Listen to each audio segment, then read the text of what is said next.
उत्तर प्रदेश के मुजफ्फरनगर जिले में एसटीएफ और कुख्यात बदमाश शाहरुख पठान के बीच मुठभेड़ हो गई। लंबे समय से फरार चल रहे इस अपराधी को एसटीएफ ने छपार थाना क्षेत्र में एनकाउंटर के दौरान ढेर कर दिया। शाहरुख पठान संजीव जीवा गैंग का एक सक्रिय सदस्य और एक खतरनाक शार्प शूटर था। एसटीएफ को जैसे ही शाहरुख पठान के लोकेशन की जानकारी मिली, टीम ने उसे पकड़ने के लिए छपार थाना क्षेत्र में घेराबंदी की। जैसे ही पुलिस की टीम नजदीक पहुंची, शाहरुख ने फायरिंग शुरू कर दी।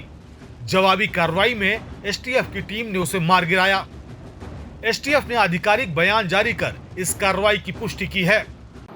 इसी के क्रम में संभल में जो पूर्व की हत्या के गवाहों को धमकाने के संबंध में इसके खिलाफ मुकदमा दर्ज हुआ था, जिसमें यह वांटेड चल रहा था।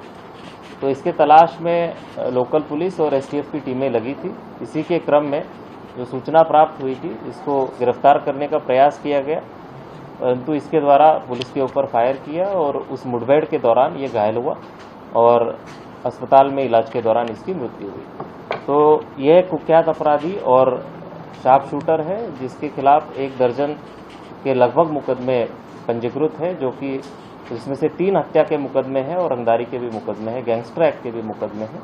और मुठभेड़ के उपरांत इसके पास से 2 पिस्टल, 1 रिवॉल्वर बरामद हुई है और 50 से अधिक कारतूस भी बरामद हुए हैं। तो ये इसके संबंध में, इस मुठभेड़ के संबंध में जनपद मुजफ्फरनगर में मुकदमा पंजीकृत कर दिया गया है और समस्त मानवाधिकार आयोग और माननीय न्यायालय के निर्देशों का अनुपालन करते हुए उसको आगे की कार्रवाई संबंधित जनपद पुलिस और थाने द्वारा की जा रही है। शाहरुख पठान का अपराधों का इतिहास बेहद लंबा और खतरनाक रहा है। उस पर हत्या, रंगदारी, धमकी और हत्या के प्रयास जैसे कई गंभीर मामले दर्ज थे। 2015 में उसने मुजफ्फरनगर रेलवे स्टेशन पर पुलिस कस्टडी में मौजूद आसिफ जायदा की हत्या कर दी थी। जेल में बंद रहने के दौरान उसकी मुलाकात संजीव जीवा और मुख्तार अंसारी गैंग से हुई। इसके बाद वह जीवा गैंग के लिए काम करने लगा।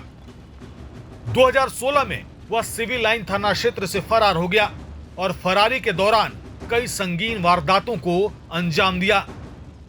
2019 में हरिद्वार में एक व्यापारी गोल्डी की हत्या की, जिसे उसने जीवा के कहने पर अंजाम दिया था। इसी दौरान उसने आसिफ जायदा मर्डर केस के मुख्य गवाह के पिता की भी हत्या कर दी। इन अपराधों के बाद उस पर 40,000 रुपए का इनाम घोषित किया गया था और वह दोबारा गिरफ्तार कर लिया गया था। कुछ महीनों पहले ही शाहरुख पठान जमानत पर रिहा हो गया था। जमानत के बाद वह फिर से सक्रिय हो गया और गवाहों को धमकाने लगा। संभल जिले में उस पर हत्या की कोशिश और धमकी देने का केस दर्ज किया गया था।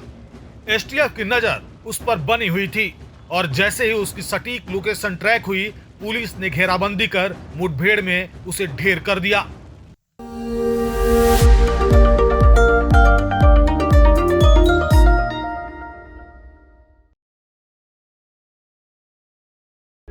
प्रभातखबर.com, विश्वास वही, रफ्तार नहीं।